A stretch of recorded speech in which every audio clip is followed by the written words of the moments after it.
Hello, ma'am. Excuse me. So, are you Haitian? Yes, I am Haitian.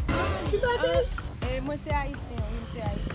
Ok, moi comprends nous, so moi pas parler créole trop bien. Qui c'est ça? How can I tell? Je parle créole. So, C'est ça américain. Yes, American. So, Haïtien. yeah, I don't have change with me. So, Okay. So, I would like to change like $100. So, Okay. So, yeah. Ok, pas un problème. On va changer le coup maintenant. Ok, on va chercher le moins. Yeah. So I can wait for you, okay? Ok. On va baisser faire. Bon, on va tourner votre coba ouvert. D'accord. Donne-moi.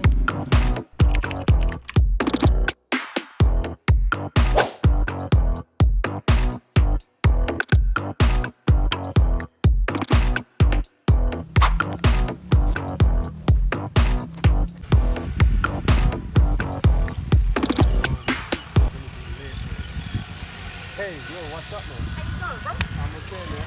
Yo, are you Haitian, man? Oh, you look like a Haitian, so c'est que on moun, man, on te baille comme si changer un compte pour moi. Comment t'es? Yeah, il faut que je dise ça en créole.